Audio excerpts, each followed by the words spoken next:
Hello दोस्तों, मैं हूँ आपकी होस्ट सैयदा दुआ ज़ैनब और आप देख रहे हैं दी कमर चीमा शो।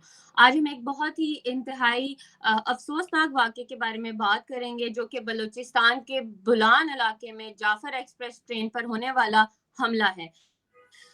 इस वाक़ये में बलोच लिबरेशन आर्मी ने ट्रेन पर हमला करके कई मुसाफ़िरों को यरगमाल बनाया है। तो इस बारे में हम तफ़सील से बात करेंगे डॉक्टर कमर चीमा साहब से।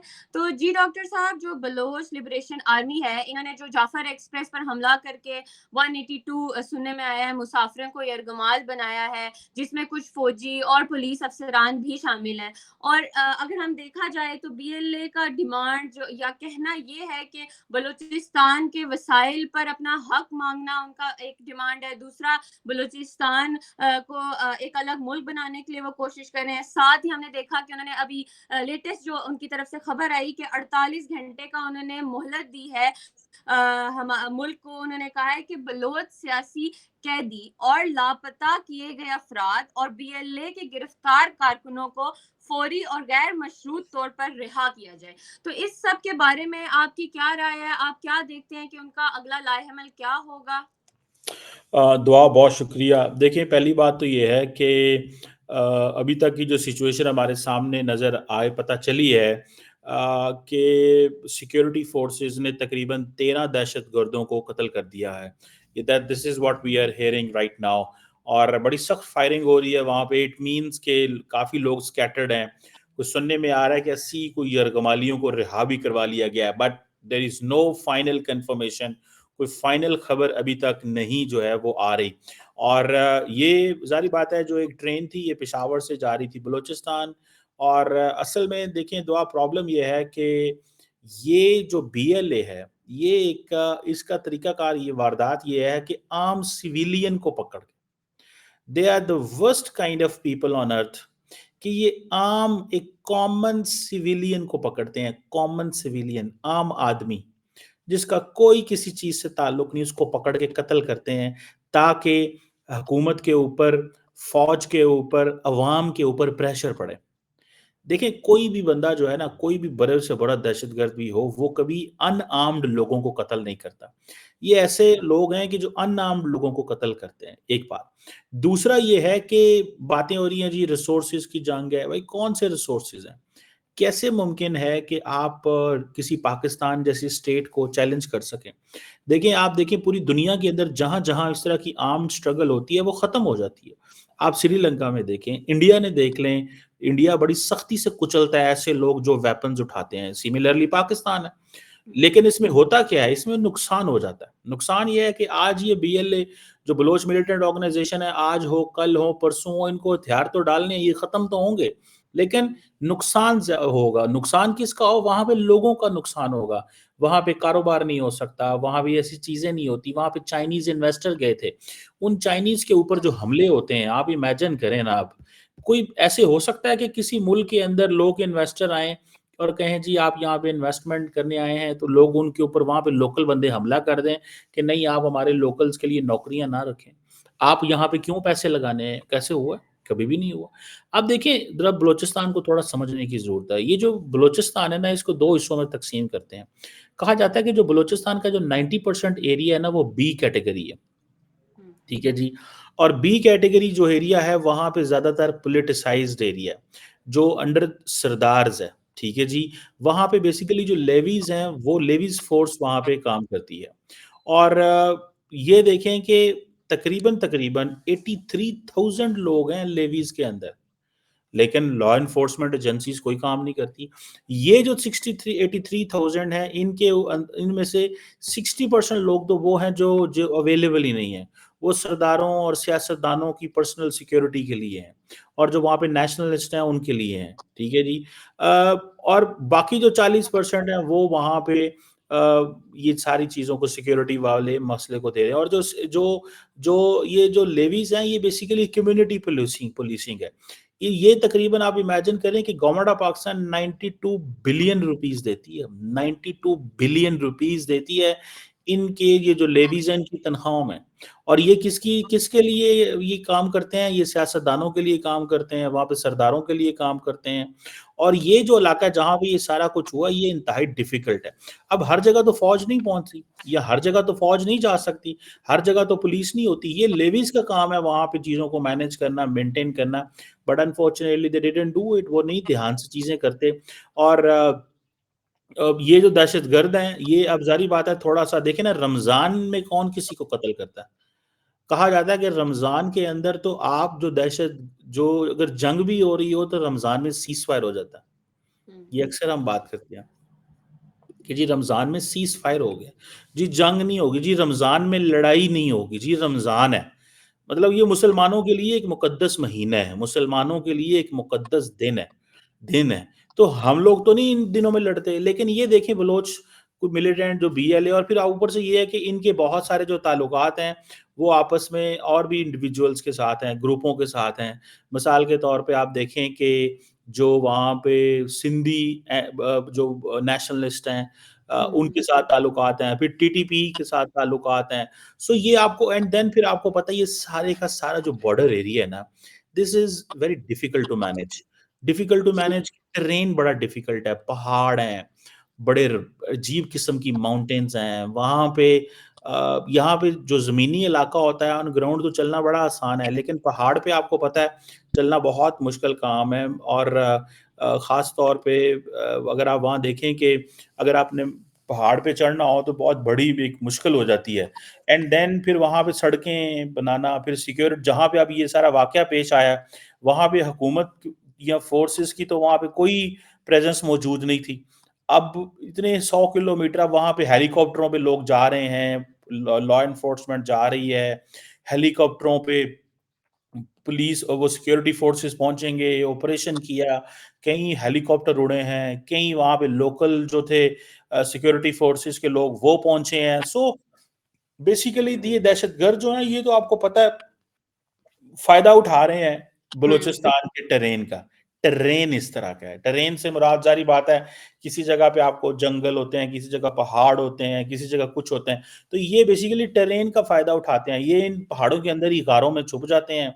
ये बाहर आ जाते हैं and they have they are giving there is a tough time for the government of Pakistan. Pakistan की फ़ौज के लिए, पाकिस्तान की अवाम के लिए बहुत मुश्किल वक़्त है जो इस वक़्त मौजूद है फ्रैंकली स्पीकिंग। जी। जी चीमा साहब, जैसे हमने सुनना है कि इस पूरे वाक़ये का जो मास्टरमाइंड है वो माजिद ब्रिगेड है, राइट? तो वो मुझे और ये भी सुनने में आया कि वो ही फैसले कर रहा है, वो अफ़गानिस्तान से बैठ के ऑपरेट कर रहा है। तो अगर हम देखें तो रिसेंटली अभी कल की बात है कि पाकिस्तान ने यूनाइटेड नेशंस में भी इस बात पर एक्शन लिया। पाकिस्तान ने कहा कि जितने भी ये ग्रुप्स हैं जो इस तरह की चीज़ों में इन्वॉल्व हैं, जैसे टीटीपी या फिर और ये माजिद ब्रिगेड वगैरह, इनका अल-कायदा से ताल्लुकात हैं, इनके और ग्रुप से भी ताल्लुकात हैं। तो साथ ही अगले दिन इस तरह का वाक़या, क्या ये कोइंसिडेंस है या आप इसको कैसे देखते हैं? देखिए, जो ये मजीद ब्रिगेड है, इसको जो मजीद ब्रिगेड कहते हैं, ये बेसिकली ये जो पाकिस्तान के एम्बेसडर हैं मुनीर अकरम साहब, उन्होंने यूनाइटेड नेशंस में ऑलरेडी इसके ऊपर बात की थी। हुँ, लेकिन हुँ, सवाल ये पैदा होता है कि भाई साहब, ये चीज़ नहीं है कि हुकूमत पाकिस्तान को इस चीज़ों के जवाब देने चाहिए। ये थोड़ी ही होता है कि आप ये कहें जी कि वो फलाँ का गठजोड़ फलाने से है, फलाने का गठजोड़ फलाने से है। भई ऐसे हुँ, थोड़ी चीज़ें चलती हैं। भई गठजोड़ है तो आपकी मर्ज़ की दुआ है। एग्ज़ैक्टली। आप इस मसले को इंटरनेशनल फैलाएँ ना, शोर डालें। हमारे फॉरेन मिनिस्टर क्या करते हैं? मुझे तो सख्त प्रॉब्लम है अपने फॉरेन मिनिस्टर से। हमारा फॉरेन मिनिस्टर बोलते ही नहीं है, हुँ, हमारी हुँ, हुकूमत बोलती नहीं है। वो एक छोटा-सा स्टेटमेंट दे देते हैं जी प्राइम मिनिस्टर, वो जी वज़ीर दफ़्तर ख़ारिजा से एक स्टेटमेंट आ गई। भाई दफ़्तर ख़ारिजा की स्टेटमेंट आ गई, एक स्टेटमेंट से क्या होता है? हुँ, यहाँ पे इतने बड़े पैमाने पे आप देखें दुआ ये चैलेंज है, इसको आप समझते हैं कि एक स्टेटमेंट से गुज़ारा हो जाएगा? हुँ, यानी कि एक जिसे वो कहते हैं ना एक स्टेटमेंट से गुज़ारा हो जाएगा? मुझे तो नहीं लगता एक स्टेटमेंट से गुज़ारा होगा। ओ भाई वो साहब आप क्या हुँ, करने लगे हो? खुदा का खौफ करो। क्या हुँ, सोच रहे हो? किस तरफ जा रहे हो? कुछ तो सोचो, देखो तो सही कि दुनिया किधर जा रही है, तुम किधर जा रहे हो? कुछ तो सोचो। हुँ, मुझे तो बहुत जो है ना परेशानी होती है ये देख के। और मैं तो इसको I really want to understand कि ये सारी हमारी अप्रोच है क्या। और हमने ये यूएन में बैठे हुए हमारे एम्बेसडर साहब ने एक स्टेटमेंट जारी करवा दी वहां से। ये कोइंसिडेंस क्या है? हम हमें तो रोज ये टीटीपी टीएलपी वाले, वो क्या नाम है, टीएलपी, सॉरी कह रहा हूँ, जो बीएलए वगैरह रोज टारगेट करते हैं। तो हमारा फॉरेन मिनिस्टर तो बड़ी देर बाद और हमारा फॉरेन ऑफिस तो बहुत देर बाद उठता है। उसका तो काम यह है कि दुनिया में शोर डाल के रखें, और अगर आप समझते हैं कि इनके कनेक्शंस हैं, उन कनेक्शंस को हाईलाइट करें। भाई अगर फॉर एग्जांपल इस साल पाकिस्तान के अंदर दहशतगर्दी के वाकयात बढ़े हैं, ठीक है जी, आप फॉर एग्जांपल 95% जो दहशतगर्दी के वाकये हैं 2024 के अंदर वो केपी और बलोचिस्तान के ऊपर हुए हैं। तो क्या किया गया है इस पर? एक तो यह है कि ऑपरेशनल लेवल पे पुलिस, फौज, ये बाकी सारे लोग हैं। लेकिन सवाल ये पैदा होता है कि इसको अगर आप ये कहते हैं जी कि अफगानिस्तान है, तो भाई उसके लिए आपने किया क्या है? कुछ भी नहीं किया। कोई आपकी एक्टिविटी, कोई आपने इसको कम करने के लिए क्या किया है? अगर आप ये समझते हैं कि सारा टाइम आपने ये फौज के ऊपर कह देना है या पुलिस को कह देना है कि जी पुलिस, लॉ एनफोर्समेंट इसके ऊपर करे, वो भाई कितनी देर करे, फिर क्या होगा नेक्स्ट? ये तो कोई तरीका ना हुआ। जी। मैं तो कोई फार्मूला नहीं समझता कि जी वो देखें, हर जो इशू होता है, चैलेंज होता है, इसके डिप्लोमेटिक सॉल्यूशन भी होते हैं, सिक्योरिटी के भी होते हैं, पॉलिटिकल भी होते हैं, सोसाइटी लेवल पे भी होते हैं, इकोनॉमिक सॉल्यूशन भी होते हैं। या सॉल्यूशन क्या है? सॉल्यूशन सिर्फ ये है कि बंदे आपके मरवाए जा रहे हैं, बंदे मारे जा रहे हैं। और मैं आपको मजे की बात बताऊं, कितनी एम्बैरेसिंग सिचुएशन है कि जी पूरी दुनिया में खबरें चली गई जी पाकिस्तान के अंदर ये ऐसे ही है कि जी ट्रेन जो है ना हाईजैक हो गई। कभी जहाज़ों का नाम सुनते थे या बसों को सुनते थे कि जी बस में इतने लोग। अब उन्होंने देखें, उन्होंने एक ट्रेन का नाम लिया जी, ट्रेन हाईजैक हुई है, ठीक है? सो ट्रेन उन्होंने हाईजैक की है, हमें कोई पता नहीं है, हमारे लोगों को कुछ पता नहीं है। एक एक बड़ी अजीब सी किस्म की जिसे कहते हैं ना जो जो चीज़ आ रही है सामने, बहुत अजीब किस्म की चीज़ आ रही है। जी। कोई वो जिसे कहते हैं ना मुझे मुझे I don't find the way, मुझे कोई रास्ता नहीं, मैं बता नहीं सकता कि हमारे पास कोई रास्ता है कि नहीं। कोई रास्ता नहीं है किसी किस्म का, कोई ऐसी चीज़ नहीं है किसी किस्म की जिसको आप एक्सप्लेन कर सकें, बता सकें।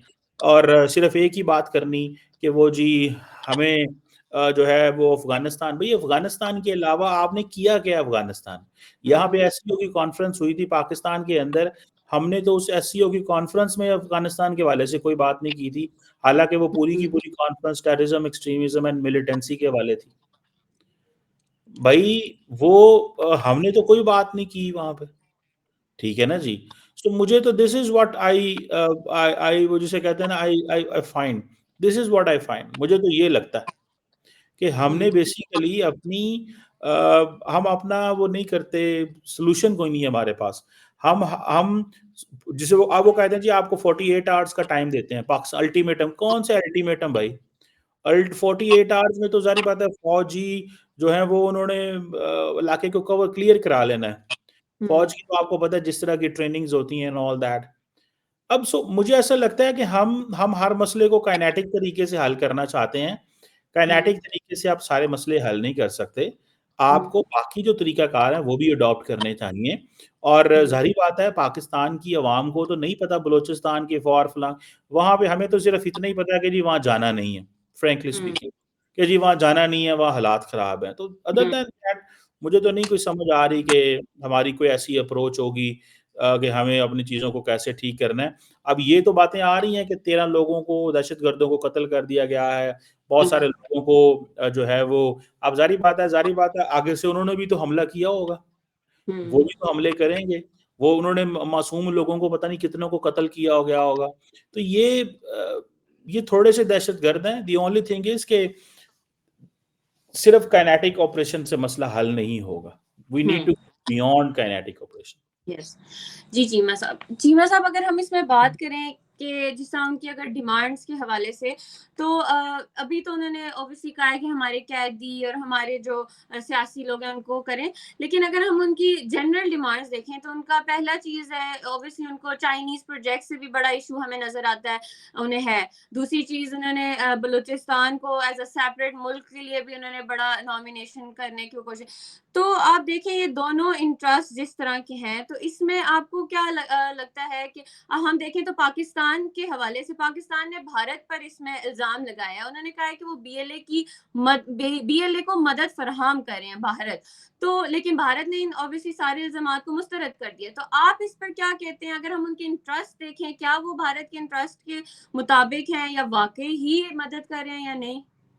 देखिए, पहली बात तो ये है कि वो ये कहते हैं कि जनाब सेपरेट मुल्क, किस चीज़ जी। का सेपरेट मुल्क? क्या है वो? हुँ। ये दहशतगर्द कितने हैं? 1000, 500, हाँ, 2000? 2000 बंदे का सेपरेट मुल्क बनता है। एग्ज़ैक्टली। अब आप एक ग्रुप बन गया है, आप एक ग्रोह हैं, आपको कहीं से पैसा आ रहा है, आप क्या कहेंगे जी हम आपको सेपरेट मुल्क बना के दें? हुँ, ये तो हर मुल्क दुनिया के अंदर किसी मुल्क के अंदर जो है वो 5000 होते हैं, 10,000 होते हैं। कहाँ पे क्या मतलब कैसे आप how come you allow this कि जी आप 2000 बंदे के लिए 100 1000 बंदे के लिए सेपरेट मुल्क बनाएंगे। दूसरी चीन की बात कर लें, चाइना का क्या मसला है? चाइनीज वहां पे आए हैं, वो किस लिए आए हैं? इन्वेस्टमेंट करने आए हैं हुँ, यार। आप देखें, हर बंदे की इकोनॉमी होती है। ये जो दहशतगर्द है इनकी भी एक इकोनॉमी है। ये इकोनॉमी क्या, जहां से इनको पैसा मिल रहा है, जारी बात है वो समझते हैं कि हमें हमें पैसा मिलता रहना चाहिए। और वो हुँ, इसकी पूरी कॉन्फ्लिक्ट की भी इकोनॉमी है ना। देखिए दुआ, ये हुँ, कॉन्फ्लिक्ट की एक इकोनॉमी है। और इकोनॉमी ये है कि ये लोग मजे ले रहे हैं। दहशतगर्द जो हैं, इनके अपने बच्चे पता हुँ, नहीं शायद कहीं बाहर पढ़ रहे होंगे। जिस तरह हमने अफगान तालिबान को देखा, उनके अपने बच्चे आखिरी दिनों में टर्की पढ़ रहे थे। अब अफगान तालिबान एग्ज़ैक्टली। आपस में लड़ पड़े हैं और वो कह रहे हैं कि जनाब खवातीन की तालीम होनी चाहिए, नहीं होनी चाहिए। इस तरह की बातें सामने जो है वो आ गई हैं। और सो ये इन चीज़ों को समझना है। दूसरा, चाइना का फैक्टर जो है मुझे नहीं समझ आ रही कि चाइनीज़ जो हैं वो इन्वेस्टमेंट करने आए हैं, वो ग्वादर में ज़िंदगियाँ बेहतर करने आए हैं। ठीक है, उसमें से वो एक अलग सवाल है कि उसमें लोन कितने हैं या बाकी चीज़ें कितनी हैं, we can talk on that, हम उसके ऊपर बात कर सकते हैं कि उनका जो बिज़नेस मॉडल क्या है चाइनीज़ का।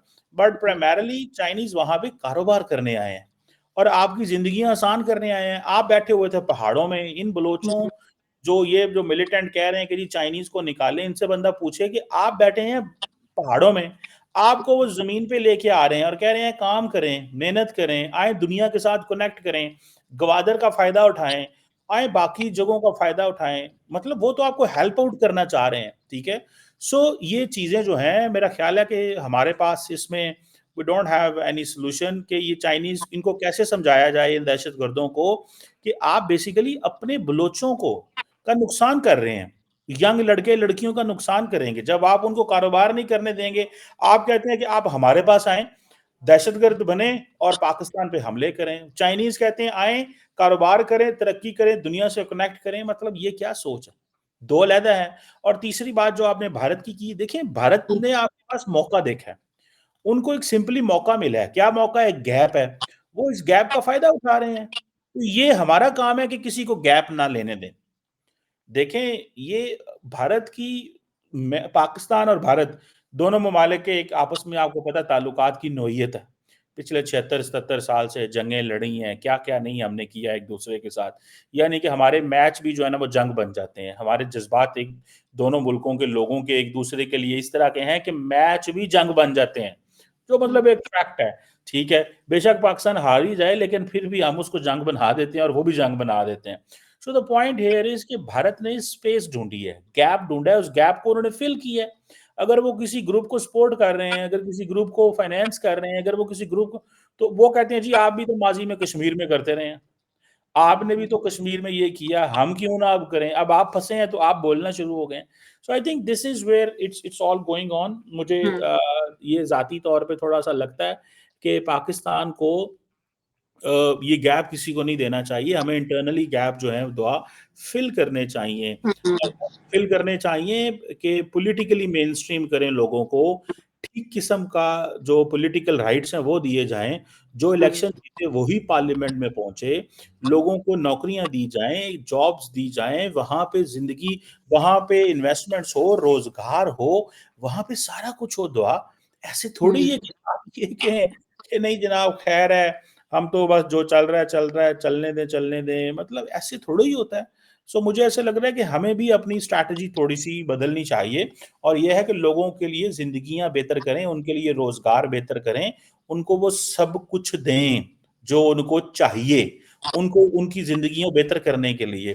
नहीं तो गैप लोग ढूँढेंगे, उस गैप को लोग पैसे के साथ फ़िल करेंगे, इस तरह की दस ग्रुपों को फाइनेंस करेंगे। ये ग्रुप कहेंगे जी देखें इस बलूचिस्तान के अंदर कोई कारोबार नहीं हो रहा, कुछ नहीं हो रहा, चलें आएँ हम जो है ना वो अब बनते हैं, दहशतगर्दी की तरफ जाते हैं, मिलिटेंसी की तरफ जाते हैं। सो हमें कोशिशें करनी चाहिए कि कम से कम लोग बीएलए के प्रोपेगेंडा में आएँ और उसके लिए जो इक़दामात हों वो करने चाहिए। जी। जी, चीमा साहब आपने इंटरनल गैप्स की बात की, तो एक आखिरी सवाल जो मैं आपसे करना चाहती हूँ वो कि है कि जो बलूचिस्तान के मसाइल हैं, इनको हल करने के लिए सियासी और फ़ौजी इक़दामात के दरमियान कैसे तवाज़ुन पैदा किया जा सकता है? लाइक क्या आप समझते हैं कि ये मुमकिना आबादी जो है मतलब बलूचिस्तान की उनके मसाइल को हल करने को मतलब क हल करने से ऐसे वाक़यात में फ्यूचर में कमी आ सकती है? बिल्कुल, क्यों नहीं आ सकती। देखें, मैंने आपको बताया कि देखिए फ़ौज अपनी वो जिसे कहते हैं ना कि मिलिट्री डिप्लोमेसी कर रही है।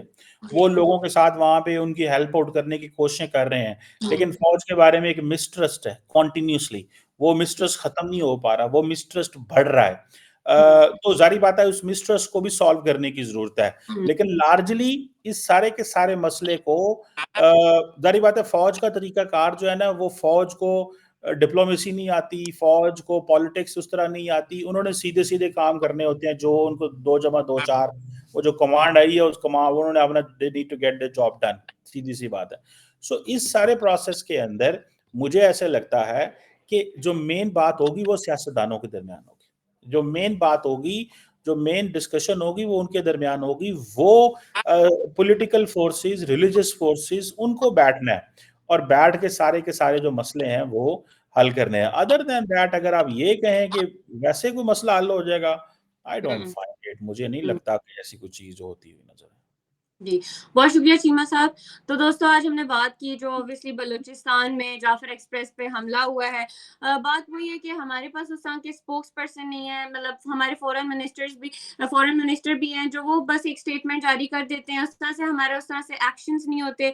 और दूसरी बात कि हमें अपने इंटरनल गैप्स पे बहुत फ़ोकस करना होगा, इंटरनल बिहेवियर्स को ठीक करना होगा ताकि गैप्स दूसरे मुल्क इसके फ़ायदा ना उठा सकें और गैप्स फ़िल ना कर सकें।